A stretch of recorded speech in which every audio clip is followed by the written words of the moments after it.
Hello and welcome to the Weight Free Wellness Podcast. I'm Tara Bachland, the founder of the Weight Free Wellness platform. And you may hear a little bit of noise in the background. This may be a total audio faux pas, but it is just such a beautiful end of the summer day. We recently moved further into the country, and I just can't get enough of hearing nature over traffic sounds and all that stuff, but to really be much more in touch with nature, even when I'm inside. So I hope you enjoy those noises if you can hear them as well. The wind rustling, the crickets cricketing, is that what you might say? Anyways, that's what it's all about, getting back in touch and in balance with yourself. And I may not have shared as much of this yet. I'm going to strive to share more of why I've created the Weight Free Wellness podcast. And one of the reasons is because I have this ongoing desire to learn more about health and wellness, not only to help improve my own health and that of my family, but I get a lot of people now who ask me questions about health and wellness, and I feel a strong desire and that it's necessary to be well informed. And first of all, I love learning about health and wellness. And so this just really helps to accelerate the process and really make it much more rich and enjoyable, and actually make it faster, the transit time between me learning something and be able to pass on the information much faster and help and benefit others as well. And you know what has really added to that is taking on contributing podcasters to the Weight Free Wellness platform. One of the contributing podcasters is just a delight to work with, Lori Rose. Today's podcast is a podcast by her. She is talking about adverse childhood events with Niki Gratrix, which is such a terrific podcast and has really sped up the time that I might have or not have ever found this information. So I just love this format and how we can really bring some great people and information to the forefront and into your life as well. So what I'd like to add too is that Lori Rose is putting together courses for us to learn. So, Lori Rose Holistic, she runs her own holistic wellness practice, but is also a professor at Hill College in Texas, teaching people how to be herbalists, nutritionists, and so forth.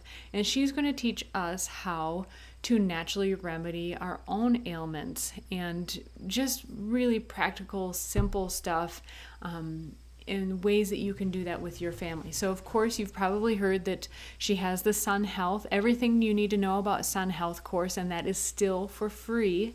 Just go to weightfreewellness.com, scroll down a little bit, and you'll see the image there that advertises what she has to offer. So everything you need to learn about Sun Health, including skin cancer, vitamin D levels, sunlight exposure, and especially sunlight exposure for kids. So that's still available. That's for free. And each month she's going to be presenting a topic for us. So this first monthly class is in September on the 28th. And she's going to be teaching us about herbs for energy. Now, I've been reading her ebook, and it is terrific. I love all the points that she covers, not just like factual points, learn this, and this, but the multiple angles that she comes from is, in my mind, truly holistic. And I highly encourage you to subscribe to her monthly online class. You can attend live, so it's a great way to ask someone like her any of the questions that may be bugging you about these topics. If you're not able to attend live, you can always watch it later. We are recording these, and you'll also be able to ask questions in the Q&A section at a later time. So I really encourage you to check that out. Again, it's just by going to weightfreewellness.com, scroll down a little bit. There is so much in store. So again, the Sun Health class is free.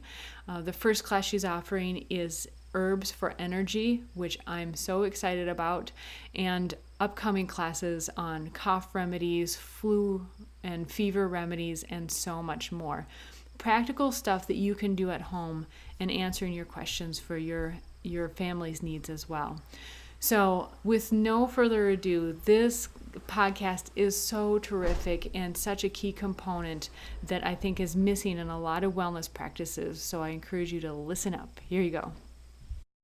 Hi, everyone.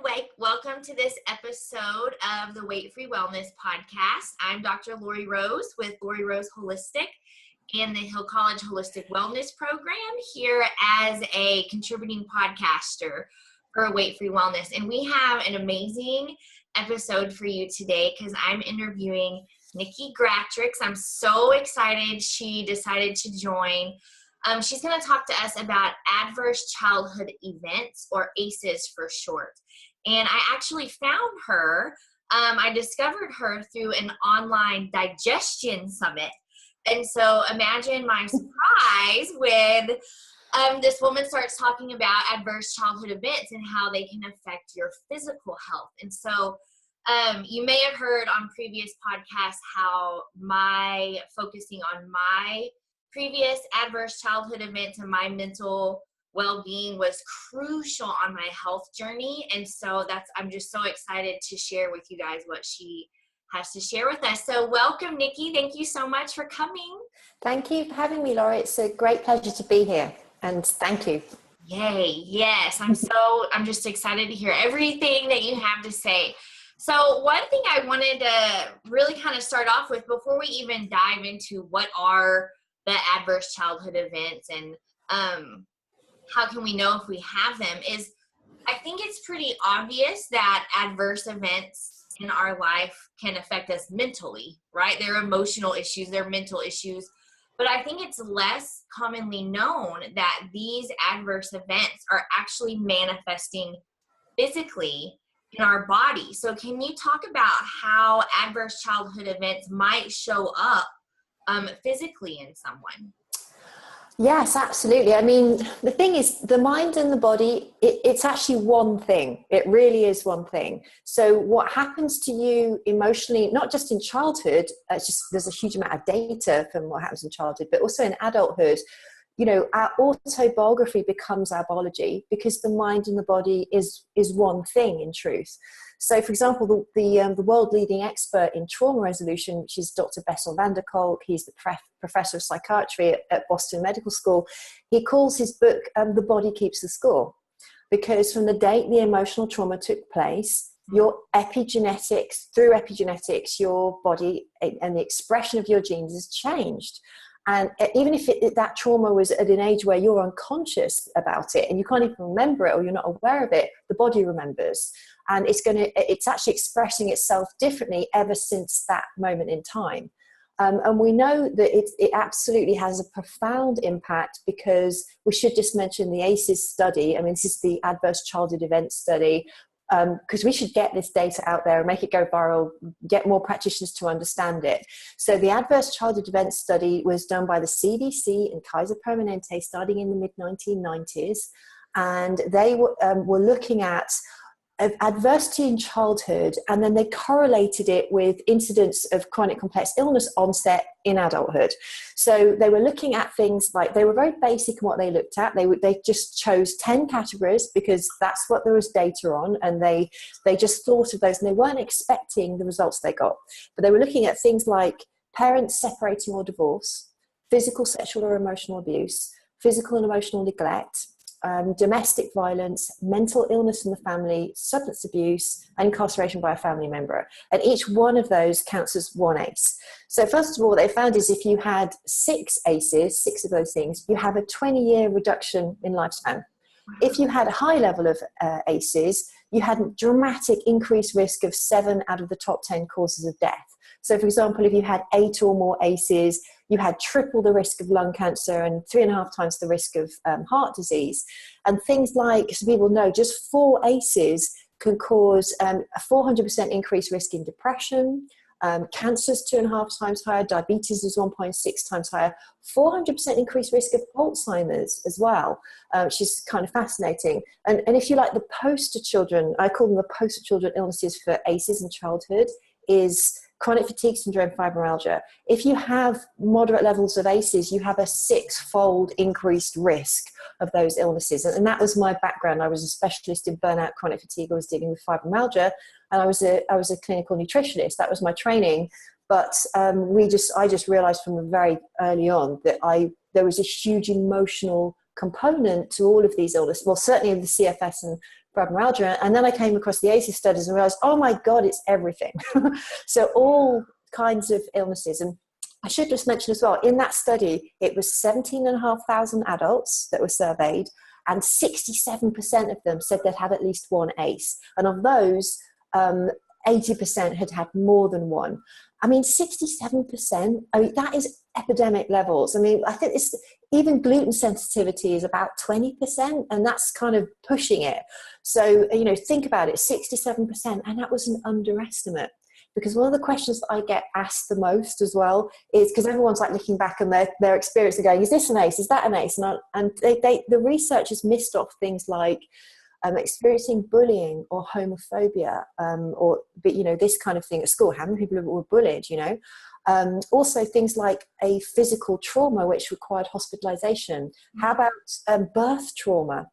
And the other thing is that the research has missed is things like trauma is intergenerationally inherited, and that's absolutely being confirmed as coming through. The mother passes it on. Anything that's happening to her, by the way, while the baby's in the womb, that's all been proven. It gets passed on to the baby as well.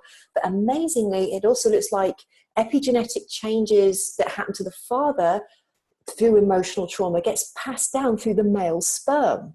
And they're actually finding that the children, for example, addiction, if father is addicted, he can pass on that epigenetic expression. In other words, his genes changed because of an environmental factor, and that environmental factor got passed down to the children.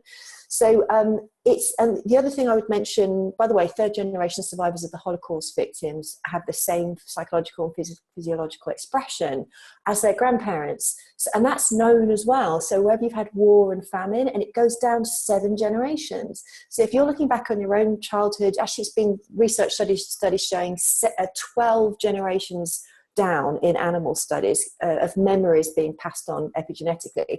So if we look at our own ACEs in childhood and we think, oh, we didn't have anything, well, what about your parents? What about your grandparents? And the 12 final generations back. Oh my goodness. I know. And I'll mention one last thing as well about why that was such an underestimate, the 67%. A lot of adversity in childhood is silent. So it's very hard to self-report. So if someone asks you, did you suffer emotional abuse or neglect in childhood? If you did, especially below the age of 2 or 3 or 4, you wouldn't have known that you experienced it. How would you know at that age that you didn't get the right upbringing? So it's very difficult to self-report.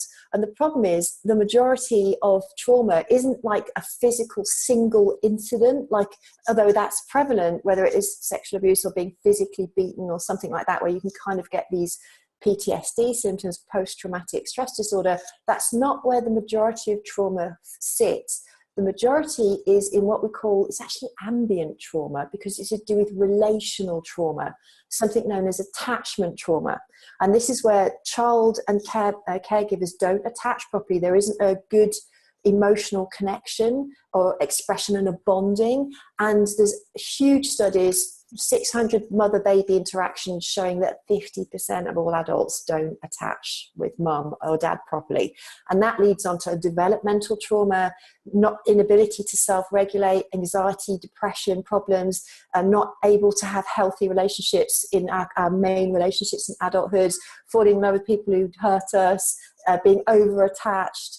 And, if you look at the data around social relations, it's incredible. So if I think there was a huge landmark study done of over, I think it was that hundreds of thousands of people, where they found that social relations was a greater indicator of survival than your BMI, whether you smoked or not, whether you exercised, whether you drank alcohol, and whether you smoked 15 cigarettes a day. It was a 2004 landmark study. So all this attachment trauma is leading to social relationship breakups, and that is probably one of your biggest contributing factors to all the chronic complex illnesses that are happening. Wow, that's incredible. So there's Yeah. a lot of things I want to dive into more specifically with everything you just said, but holy cow. So, and once you hear it, it's sort of like, well, yeah, like that makes sense. But, you know, I'm a holistic nutritionist myself. And as you go through these schools, all you hear is BMI, mortality, exercise, your choices, your lifestyle choices. I never heard about adverse childhood events and how important they were. And I've gone to a lot of school, you know. Yes. And so I find the same thing in my practice, that I can help clients make these food choices and make exercise choices. But if I don't get brave enough to ask them about some of these root causes, then they may have some improvements, but they'll never fully improve. So would you say that ACEs could be the root cause of a lot of these health issues? I'd actually say, I probably think it's number one. And that's not to say, because one of the things that I think I've noticed with us practitioners, that we have this great difficulty with what I would call like partial truths. So, you know, you can't say that ACEs, like an ACE causes lung cancer, but it's a gigantic, because there are people who have lung cancer and maybe they actually are one of the 1% in a billion that doesn't have the ACE, right? But that's the same with smoking as well. So, you know, it's obvious that it's correlated with lung cancer, but there are some people who smoke till they're 90 and they don't die of lung cancer. So you can't say, you know, smoking causes lung cancer. It's one of a variety of contributing factors. Normally you see the emotional component. You'll also see like a toxic component. It's usually emotional trauma, toxins, and bugs. It's infections that are usually, it's like that trio that are at the core. And with toxins, that includes energetic, EMF, as well as, you know, chemical drug related toxins, you know, organophosphates, everything we get exposed to in the environment. So usually it's a combination. And then because of all those things all those types of illnesses, which is basically everything, what someone actually manifests in their life, whether they go down the Alzheimer's route or they end up with gut dysbiosis or they end up with something else, that's where the genes come in. There's a genetic weak link in the chain that we all have, you know, that's our particular propensity, that, you know, the genes, we're not saying there's no impact at all. You know, there is some influence on which sort of thing will manifest, as well as what type of toxin we're exposed to and what type of trauma. But it's really, I think it's probably, in terms of emotions in general, probably really is the number one factor influencing everything, because it's not only what happened to you in childhood, it's how you deal with the emotional aspect of being chronically ill in adulthood. That has a major impact as well. There's how your own attitude and beliefs are going to influence your behavior. You know, we haven't mentioned, but how does trauma sort of change our biology? It's at least in three ways. The first one is epigenetically. So what was really interesting is it's epigenetically behavior and beliefs. It's those three things that is impacting. And because it's for all those three things, it's a massive impact. So for example, we know if you've had a rough childhood, if you've had lots of ACEs, you have a dramatic increased risk. I think you're 7 times as more likely to become an alcoholic. You're 11 times more likely to use injection drugs. You're over 3 times more likely to engage in risky sexual behavior. You're 3 times likely to engage in binge drinking. So all the addicts and addictions going on, there's a huge correlation with ACEs. And by the way, there's a revolution taking place in the addiction world where they're calling addiction to drugs ritualized comfort seeking, just to calm the emotions. It's not chemical on its own. These people are in emotional pain. So why are they doing that addictive behavior? It's to release the emotions that haven't been faced, unresolved emotional trauma.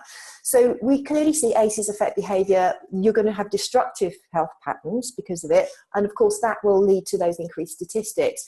But there's also more subtle behaviors that weren't looking at in the ACEs study. So it's things like most obesity is to do with craving. It's not to do with lack of awareness and knowledge about what to eat, education about what to eat.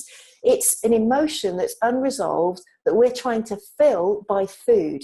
And the statistics, I mean, if you have moderate levels of ACEs in childhood, you have a 34% increased risk of being obese in adulthood. If you had fairly severe ACEs, you're 50% more likely. And when it gets to really obese, like the huge obesity, like 100 to 400 pounds overweight, it's ridiculous, the statistics of the number of those people who've been sexually abused in childhood. So, you think of us as in our nutrition world, not asking about the subjective state of our patients.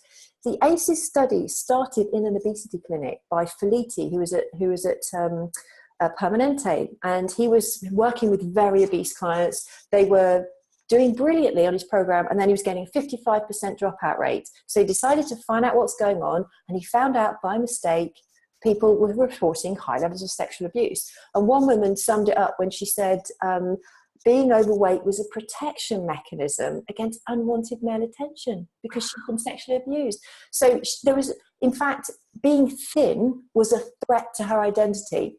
So, and it's emotional eating. And there's so much other behavior which is emotional eating, like, carb and sugar cravings are often a lack of love. That's lack of love comes from attachment issues. There's all of us who've got stress, we tend to go for the bad snacks and empty foods like chips and crisps and things. They often happen because we're actually fear-based, and the crunchiness and taking those foods, we're actually, just trying to seek homeostasis, both psychologically and physically. So probably the majority of people who are overweight is because of emotional eating.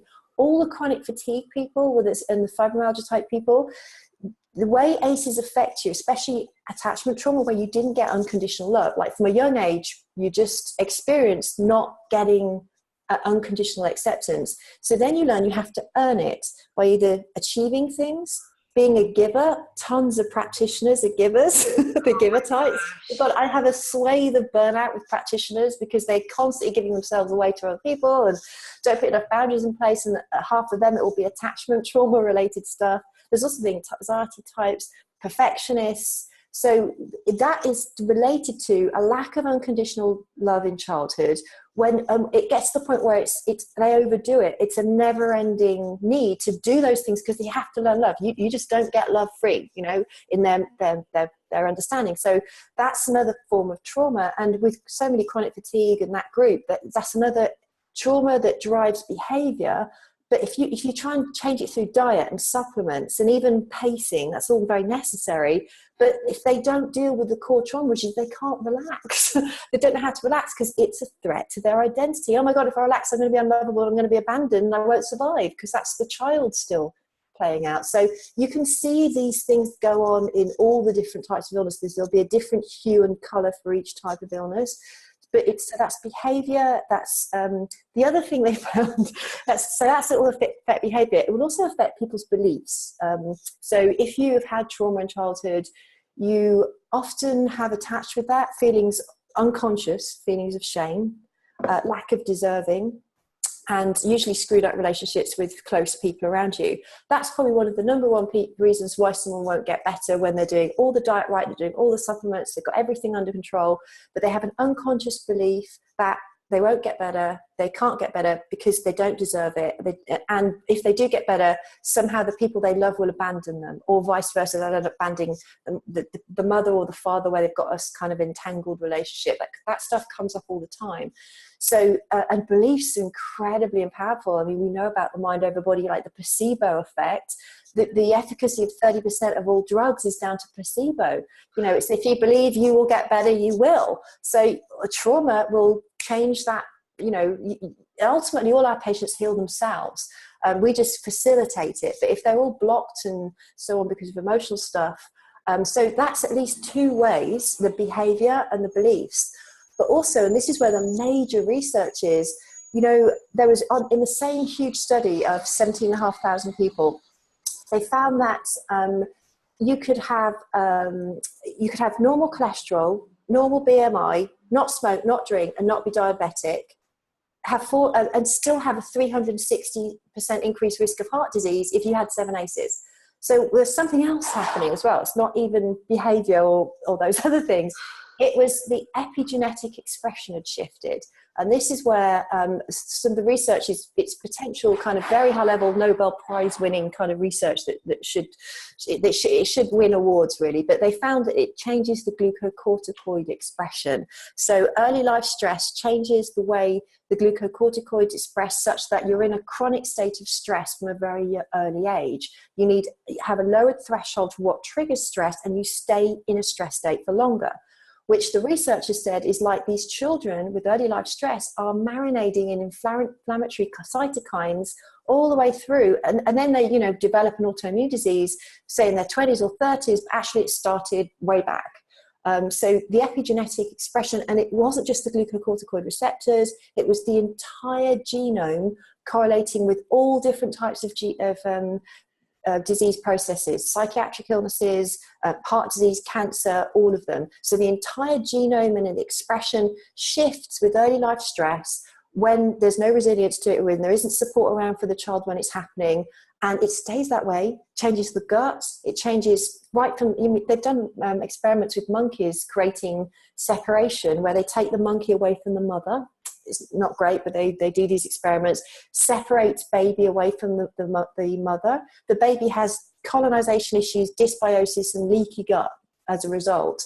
It's all published. So you've set it up from the beginning. So it's not just the gut, which we know as nutritionists is so important, isn't it? It changes the way the brain, it causes brain inflammation, these excitatory immune system cells, the glial cells of the brain go crazy and start pruning up the brain cells, leads on to dementia and Alzheimer's in later life, causes ADHD, bipolar disorder. I mean, all the mental illnesses, and now they're saying these aren't disorders, they're adaptations to what happened in childhood. And by the way, it's all the other physical illnesses as well. So we know how, we know the number of people that's happening to, and people don't know about it, which is insane. It's crazy. Yeah, I can't even tell you how many times I got chills by the several things you just said. It's crazy how prevalent it is, and it's crazy how untalked about it is on the practitioner side of it. Like, if you just think about conventional medicine, where you go in with all of these issues that you're naming, well, all of the issues, right? That the health issues we have.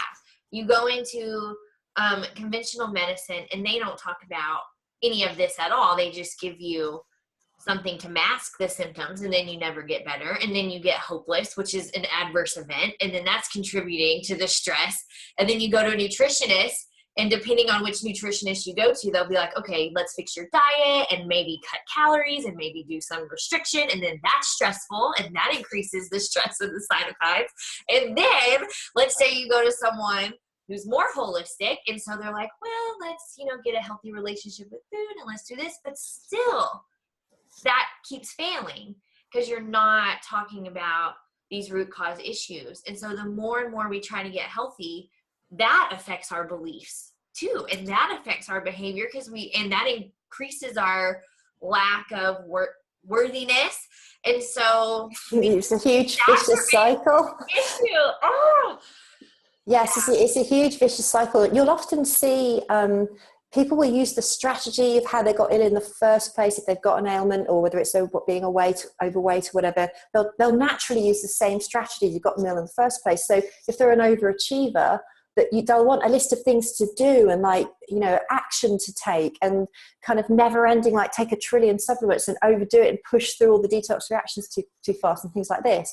And actually all it's doing is feeding into the issue, which is actually to do with your subjective state. It's not about what's objective and measurable. There's the physical body. We could measure adrenal function. We can measure neurotransmitters. We can measure even the gut potential gut flora and so on. And we can address it. And I will say, when we start talking about how to reverse the impact of trauma, that is important. But you must also, it's a question like know thyself, what's your emotional state? What are the emotions that are blocked, so that you're resisting, that you don't want to feel, that you've been running away from, or that you weren't aware of? And who are you as a person in the world? So what drives your behavior? Are you more of the achiever type? You're an extrovert? You're like, kind of, who are you? And then you'll often start to see these patterns and just become aware of things. It'll change your world, because you not only will you look at yourself differently, the whole world around you, you'll see things you've never seen before by starting to become aware of your own subjective state. Which, I mean, I often think, you know, with the diet, if you think about the standard American diet, it's pretty awful, right? Well, the level of like emotional intelligence that we have in the world right now, especially in the West and in the US, I mean, I think it's worse than diet, way worse. We have so much more abuse and emotional neglect and emotional lack of intelligence. And we've got a big journey ahead of us to raise awareness and start to create some like way more emotional intelligence. And it kind of reflects, you can see why the crazy world we live in. You just have to look what's happening in the world, like what's happening in the government, what happens, like how countries treat each other. You know, it's not exactly emotionally aware, is it? So you can see it, the roots are in childhood. And it is interesting as well, just, you know, the ACEs work. There's a group in the conventional medical circles, you know, Flitty, Dr. Ander, there's some of the original researchers, some of the people involved with addiction, and some of the pediatricians. Each one by one, as the researchers and major doctors are seeing this, they're changing their life. This work changes the doctors' lives. It changed the lives of the researchers. I mean, when the researchers found their results, they cried, they wept, because it was a hidden epidemic that had gone unaddressed. So it is getting there. There's whole swathes of the natural medicine community, though, that haven't really got the depths of it, and kind of say, yes, we do address spirituality, and we address emotions, and we address stress, but it's very superficial. And it's like, oh, go and do some yoga, go and do some meditation. Are you a bit stressed? Stop reading all the emails, maybe turn your phone off. I mean, that's a little bit. And sometimes that you know, some of that's important, but sometimes the real depth that is required is very much, and it's not assessed for. People aren't assessing for it in their clinical practice. They wouldn't know how, and so they're not finding out about this stuff, which was going to probably dictate the success or failure of the therapy. Yeah, so let's go there. So let's talk about how, if someone's a practitioner or if someone's a client, once you figure out you or a client, well, even before you figure out you or a client has ACEs, how would you go about facilitating assessing that for yourself or for a client? And then we'll talk about what to do. Yeah, so there's lots of things out there. There's different, I always talk about the body as like, there's a physical body, there's the energetic body, and there's the psychology. And you can assess all those three levels, because emotions have a physical component, they have an energetic component, and they have a kind of mental thinking component. And one of the ways that you can assess, you know, if you want to assess if somebody's had trauma, have they got a chronic complex illness? Right. Probably an emotional component. Are they your client? Yeah. Did they come into your clinic? Probably got an emotional component. So you're definitely, the good news is, you know, for nutritionists and the rest of us, like, there's a huge role to play, because as I mentioned, you know, why does somebody's gut, you do need to do the assessment of things like adrenal assessments, gut assessments, you know, and you do want to do the intervention, because all of the epigenetics may have shifted because of the original emotional trauma. So you're going to be doing all those physical assessments, but you also want to add in assessment of psychology. Now, you can start at the mental level. You could do the ACEs questionnaire. Now, I've got it completely free, no opt-in required, on my website at the top, nikigratrix.com, ACE score. And I took the original ACE score from the Kaiser Permanente CDC study, and then I extended it to add in, here's all the ones they missed off, and here's some more depth. Now, that is just, it was 10 questions, the original study. So let's add in some extra questions. And let's also delve into attachment trauma. That's where we're getting very deep. So when you start asking adults about their relationship with their own parents, you know, we go much deeper. And you'll see that it's because we're trying to bypass some of the issues about the self-reporting around emotions. So that's sort of to start with. You can just start doing that and start assessing and thinking about things, and think about, was it your parents and grandparents that had issues as well? And you could start, even for your own, just something you could do on your own. You can start writing about that. You can start journaling about it. By the way, that's therapeutic in its sense. So you can start this exploration process. Now, if you're a practitioner, what's very important, if you want to start introducing these types of questionnaires, which I think everybody should, and you should have a timeline for, like, should be asking, like, what was your parents and grandparents' lives like? What was do you know anything about what it was like in the womb when your mother was pregnant with you? First 0 to age 2 up to age 10, emotional history, not just all the history of what happened, what did you get a bug, did you get a dairy intolerance. But the way to introduce that with your clients, maybe who aren't expecting, they've come to see you with IBS and you're asking about if they're emotionally, traumatized and did they have sexual abuse. So it's all about the pre-education process, pre-consultation education process. So like you, if you've got a blog or a website, or you're doing a podcast, get it out there about this ACEs data. You could even give a handout to somebody who's inquired. They've just inquired, and you could just have to give them a handout and say, by the way, part of the process of what we're looking at, we're a holistic practice.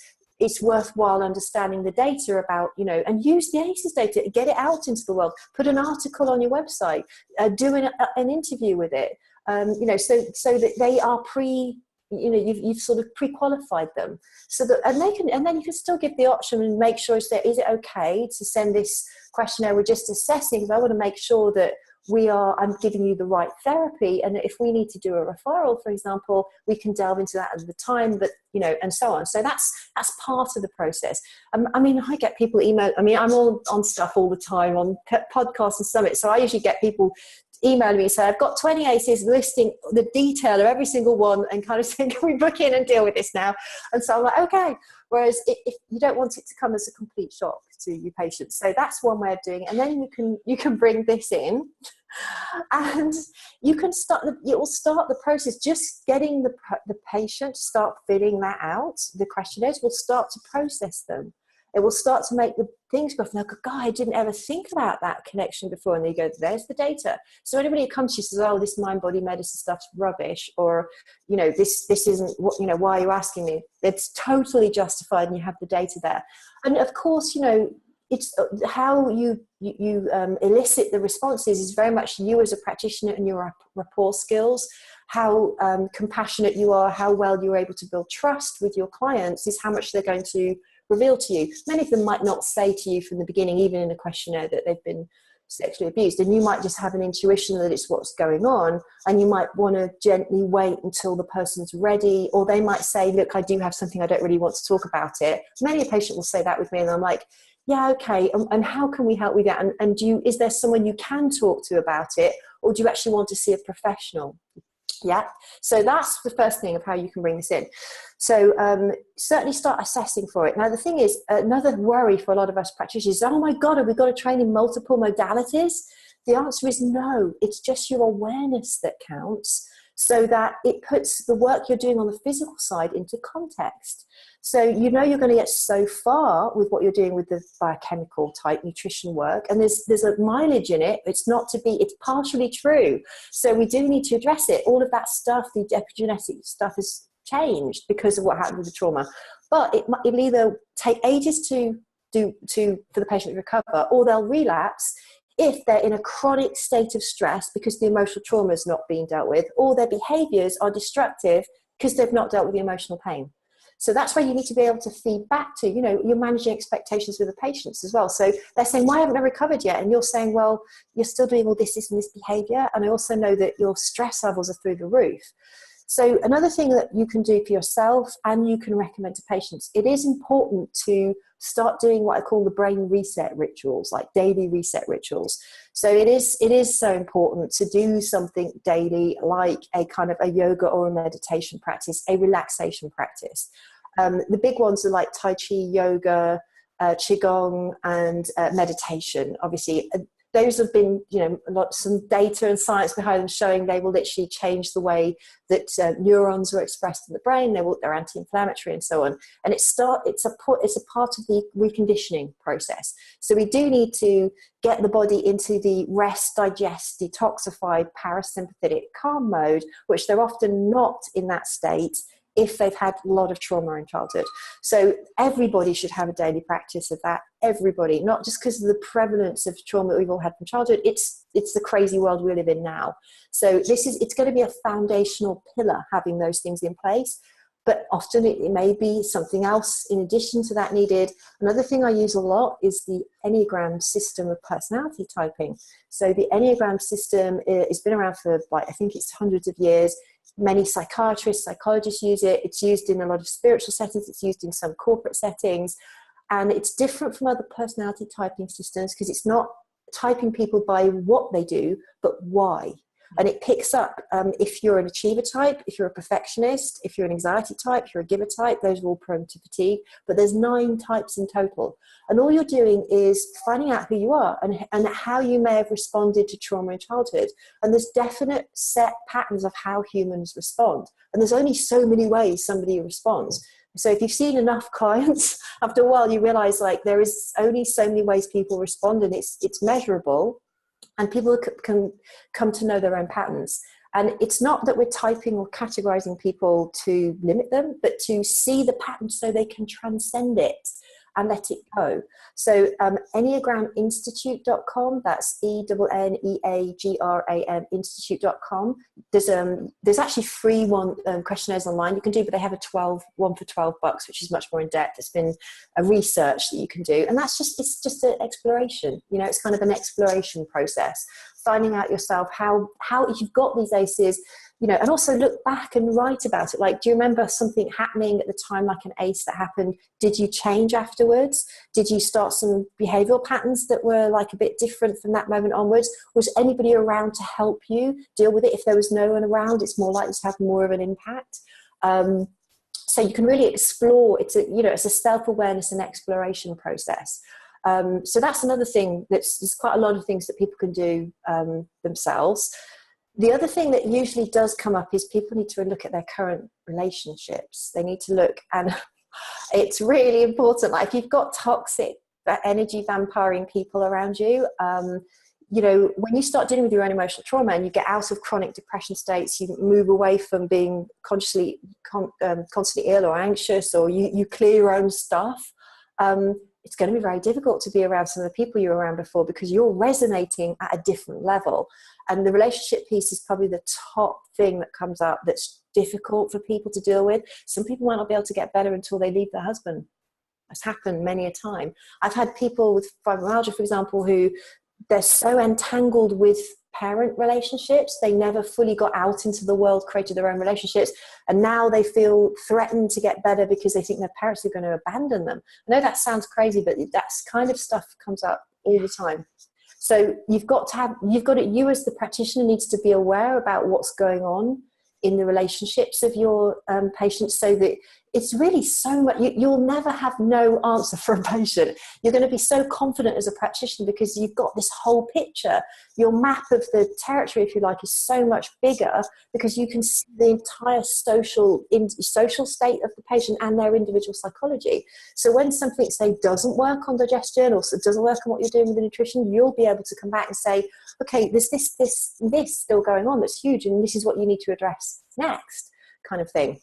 So there's lots that people can do, and the good thing is, the really good news is that neuroplasticity, the brain can be changed. So the brain can be changed for the worse, and it can be changed for the better.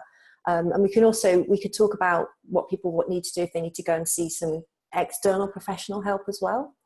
If people, there's a case for referral, or you yourself think, I need to get some professional help, I don't want to do this at home. And there's a time for that as well. So if you've had a lot of ACEs, you've had a lot, and if they were intense and very early in life, that might be a bit trickier to get through on your own. And there's lots of different types of modalities out there that can be great, and what works for one person is not necessarily going to work for another. So you need to explore. Usually any kind of therapy you try out, it's never wasted, because you're going to learn something about yourself. So if you go to a talk therapist, say, and you realize that talking doesn't really work, you need to do energetic work. So sometimes just talking to somebody, counseling, retelling a story. There are some psychotherapists who believe that literally talking about something you've never talked about can change the epigenetics. And for some, that can be the key. Yeah, some people that will work. So a really good psychotherapist, for example. There's also energy work. Energy work is really powerful. So a lot of people think, is an emotion just a neurotransmitter? No, it's not just a neurotransmitter. It's not just hormones. And it's not just thinking, right? It's also electromagnetic. It's a field. And this is where things like pulse electromagnetic frequency devices can actually change your emotional state. Working with even energy healers, it's probably partly why aromatherapy works to change emotional states. Neurofeedback is actually brain waves. And it's Dr. Bessel van der Kolk thinks that neurofeedback is the #1 treatment for emotional trauma. There's something called EMDR, eye movement desensitization and reprocessing, just moving the eyes from side to side, no talking, it's all energetic. EFT and NLP, brief psychotherapies, emotional freedom technique, neuro-linguistic programming, not very much talking. It's not a long-term talk therapy. They're energetic. We're changing patterns of energy. That's why tapping on EFT points, it's acupuncture points. So emotions don't just exist in the brain. They lie, and that's why we have some of the ancient Chinese medicine, which, where things like sort of worry is in the spleen and grief can be in the lungs and anger's in the liver. A lot of that, it will turn out to very likely be true work. So you can even work with homeopathy. I work with something called infoceuticals that will help cleanse out, help organs and cleanse out the emotions. Just using something you can take in a bottle or moving things energetically. So it's just tips are, you must trust the practitioner. You have the right not to work with somebody if they don't resonate with you. Try and get a free 15-minute chat to chat through and see if they're on you trust them, and try them out. And if it's not working, you don't like them, or in any way, you have the right to say, I don't want to see you anymore, and switch to someone else. But there's tons of help online. Where EFT, like you could do a YouTube search for EFT and you'll find a ton of resources.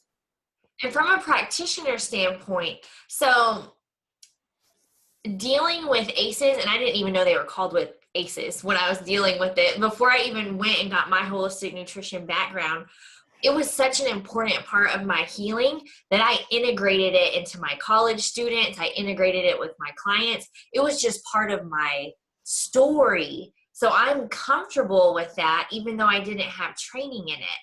But if I consider my classmates in the same nutrition school I went to, or the same practitioner school I was in, they may not have that same level of comfort or confidence talking about these kind of emotional issues. And they may be like, okay, here, go take this ACE score and figure out what that is. But then what next? And you can say yoga, you can say meditate. So you say you have a background, your background was in energy and studying fatigue. How did you go from that to then full on addressing ACEs with clients? Like, what training or what experience can practitioners do? Or can someone just just talking about it? You'll be amazed, right? So a couple of things with that. When I originally co-founded, it was the clinic. It was a chronic fatigue clinic in London. I actually co-founded that clinic with my business partner at the time, who was a psychology practitioner. So we co-treated. I was nutrition, he was psychology, and we ended up with 10 practitioners, 5 on psychology, 5 on nutrition, right from the beginning, just because we knew we couldn't address something like CFS with just one modality. We needed to do psychology, energy, and we needed the physical. So that was my background. And actually, I'd done a lot of psychology work before, and consciousness work before I decided to train in nutrition. So that was just my background. But for those that are, it's kind of new, one of the most important things that they could do is to actually look into this for themselves. Do your own ACE score. Find out your own Enneagram type. If you've seen you've got ACEs and it's affecting your behavior and so on, try some therapies. We can only take patients as far as we've gone ourselves, right? So that's very important. That's exactly why you've are the person that you are, and can feel more comfortable with that. So that's actually quite a big secret. The secret is, do yourself first, heal thyself first, right? Isn't that one of the tenets of medicine, right? Heal thyself. So very important to start with that step, and that's a really good way of just getting comfortable. And then you'll be surprised if you just go tentatively and carefully and respectfully and do it in a responsive way with your clients. You're not trying to treat anything, remember. You're just trying to, if you don't feel comfortable with that. By the way, some practitioners who are nutritionists right now will totally want to get involved with that side. They might go and train in EFT, and if it makes their heart sing, great, they could bring that in and they could switch to, right, we're going to do some EFT, and there are practitioners that do that. I mean, I brought in, using an energy medicine type technique, a scanning system, and a way of using, like I mentioned, pharmaceuticals and pulse electromagnetic frequencies that I can work with patients with. But you might not want to do that, in which case it's just learning when to refer. Another thing that practitioners could do is partner up with a psychology practitioner. It doesn't necessarily mean, I mean, I started a clinic with one. You don't have to do that, but you can just go and find some good practitioners in your area, or who can you refer to. Go and have a meeting with them and talk about it. And maybe you'll end up co-treating some patients where it's like, this person's got this, and this ACE. I can see how that's now totally, affected in their stress levels, how they're behaving. And therefore you can hopefully you might get a practitioner that every now and again you can ask them a question as well and kind of say, do you think this, what should I do about this patient? Is it a referral? So the only other thing I would say is, as a matter of caution, is, if you find that you're asking questions and there's a lot of trauma and it was early and it's deep, it can just even talking about it can send somebody back into that state, could re-traumatize them. So you'll probably want an early assessment. You probably get an idea early on, because the person can tell you, usually, they'll tell you up front, it's like, yeah, I had a lot of stuff. So maybe they don't want to fill out the attachment question. I have some patients who've said to me, I don't want to fill out that because it's re-traumatizing me. And I was like, yeah, that's absolutely fine. Or sometimes you get so far with a client and then you suddenly realize, wow, anybody who's got a history of suicidal tendencies, and that's one of the things that, you would, standard question is, have you tried to attempt your own life before? And you want some of that history as well, only so that you can go, okay, I need to be extra careful here. And when you're out of depth, the key is knowing when you're out of depth and that you want to refer to somebody, and you're not going to want to do something. But we have the same, we can send somebody into a crash with what we do nutritionally, right? We can make people feel really bad.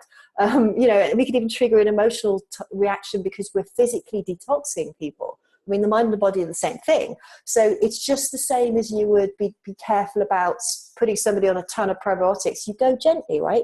You work and you get feedback. So I'd encourage practitioners, we need to get this out there. You want people to be healers. Be a holistic healer. If you're just doing biochemistry, you're not holistic. It's not holistic just doing biochemistry. You've got psychology and energy to consider as well. So just start gently. You'll start learning as you go along. Don't take on patients or go to somewhere you're not comfortable with yet. And you're going to learn so much along the way, and it will build your confidence. And keep doing kind of podcasts like this, and there's training courses increasingly around that are going to be covering this type of thing for physical focused practitioners.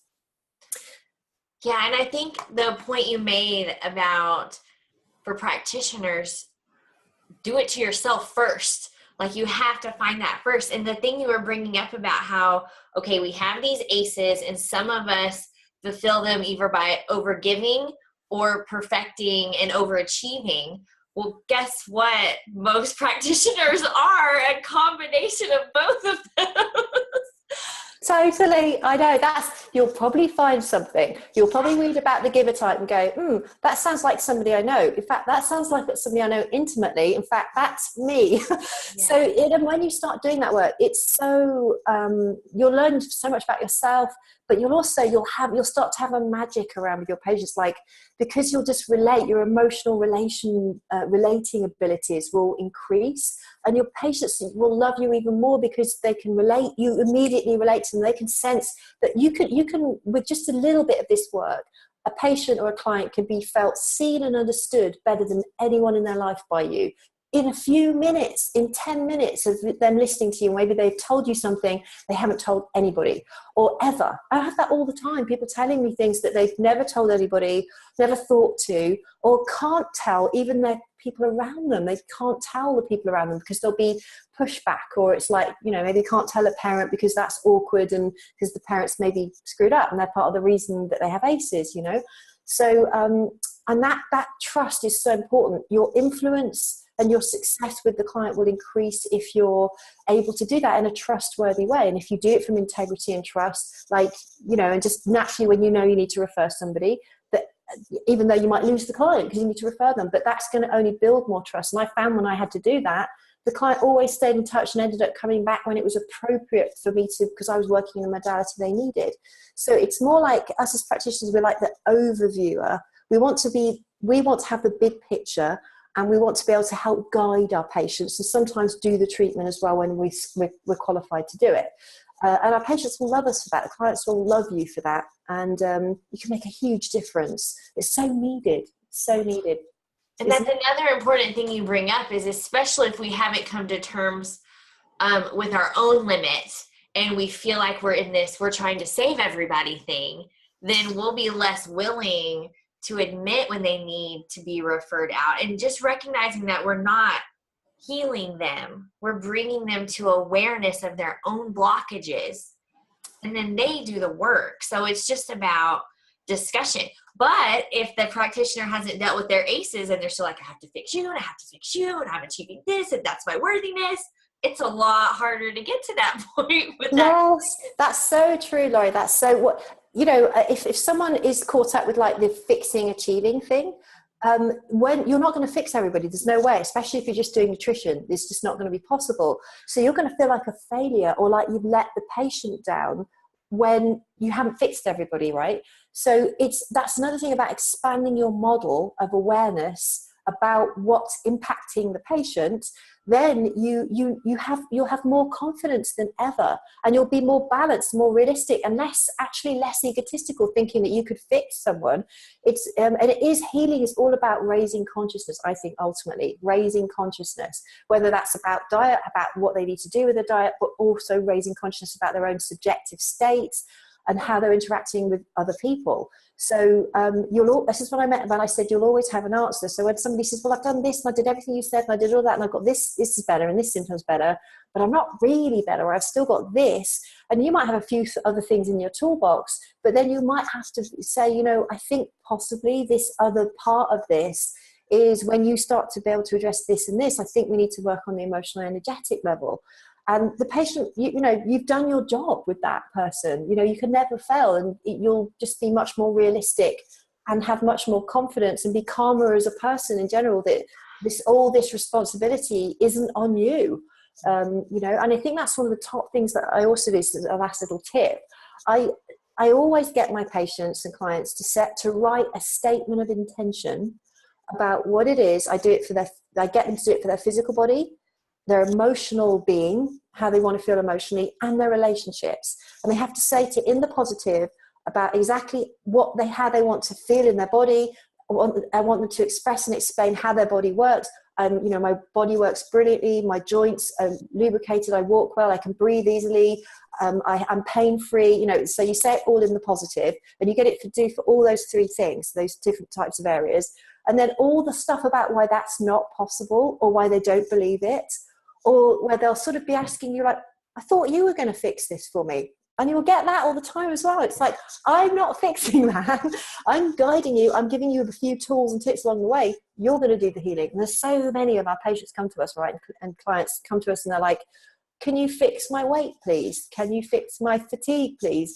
So it's that, isn't it? So it's statement of intention puts it right back on them, and it reminds them they're in control. Their body does the healing. Even when you break a bone, if you think about when the client goes to hospital, that they just set it and stick the bones together. The healing, who does the healing? The body, right?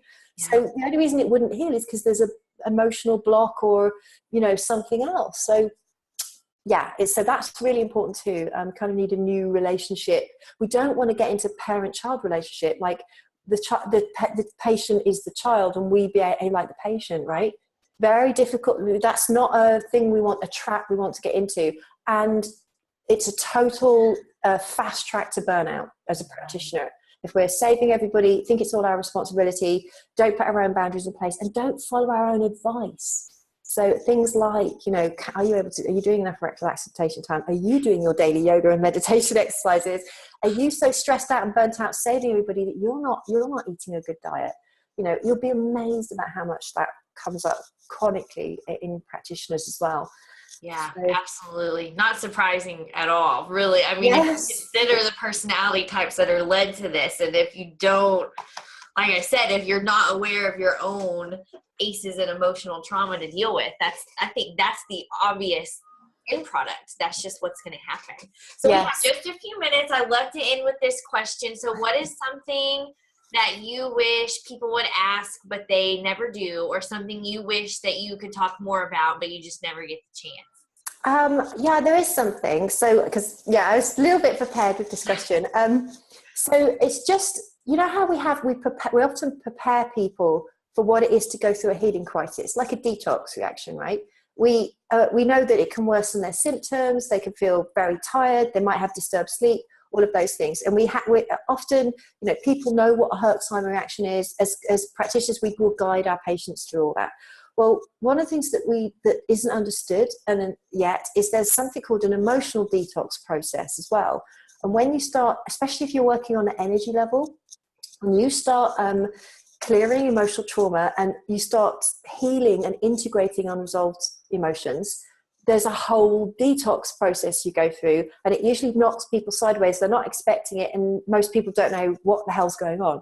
But essentially, this one thing is that for an emotion that's unresolved to clear and integrate, it has to come up and be felt to be released. So often when I'm working with clients and I'm like, do all this, and then suddenly they're coming back to me going, I felt sad and depressed all day for no reason. Or I'm just chronically worried about everything, and it lasted for a day. Or you suddenly feel like excessively anxious, or just an overwhelming emotion that comes up for no apparent reason. There's nothing to do about it. That's so important, because we as a culture, because we lack this emotional intelligence, we have no idea how to feel our pain and no idea how to feel our stress. And so, if they're not prepared for that, and I hadn't even considered this, if they're not prepared and committed to be like, okay, I'm going to feel awful, and that's for okay. a little bit. Yeah, it's okay. It'll pass. Ooh, that's good. I like that. Yes, and then they can also they can turn it into a drama or a story. Mm-hmm. Suddenly, if they feel actually what the pure emotion might just be worry, but then the mind will project it onto something. I'm worried about that thing, and then they might go and take action about it. Like, no, don't do anything. You weren't meant to do anything. Just can you feel and let that emotional thing come through you? Go and have a bath, go and do a nice walk in nature. That really helps. Time in nature is huge. By the way, I should say anything to do with, when I said yoga, tai chi and everything like that, the brain reset, anything that is just puts you in a joyful, creative, happy, non-competitive, non-judgmental state where you're not failing at anything. And that could be everything from dancing, sunbathing, positive social relations, sex, even dancing, and whatever it may be for you. Maybe pottery, create something with your hands. Getting into that state on a daily basis is so important. It's the rejuvenation state. So that's really important. And when we go through, there's a big process of emotional detox, the same way there is this physical detox.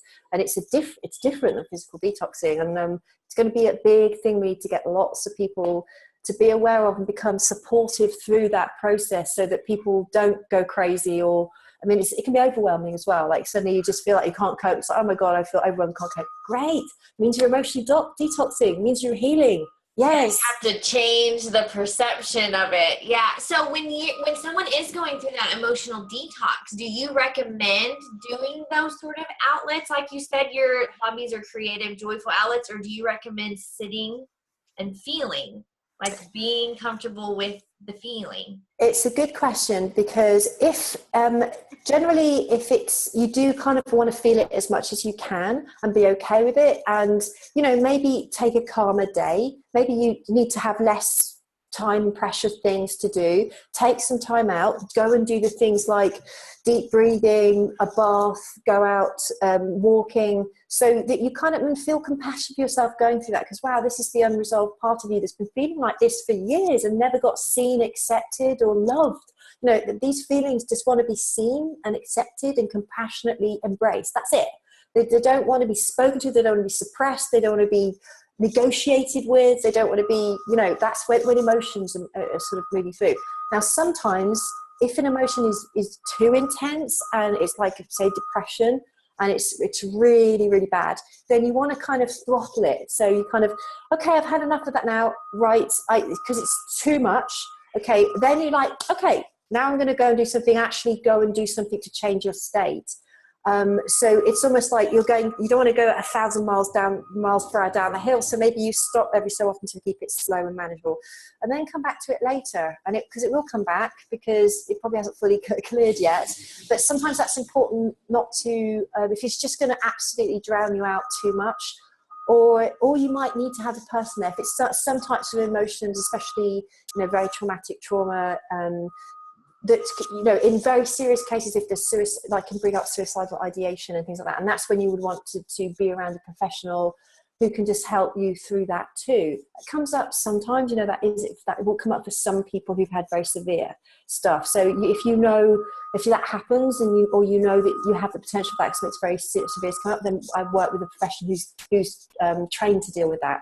But for most of us, it's just, breathing through it, not creating huge drama, not going what we call mental about it. Trying to explain it. Yeah. Yes, trying to figure it out, or you don't need to figure anything out. So just go and even doing some meditation. And as I say, if it does get too intense, it's like a depression thing or something, and you could be like in that state for days. Break out of it, go and do something else, and come back to it, and keep a balance so that you can function.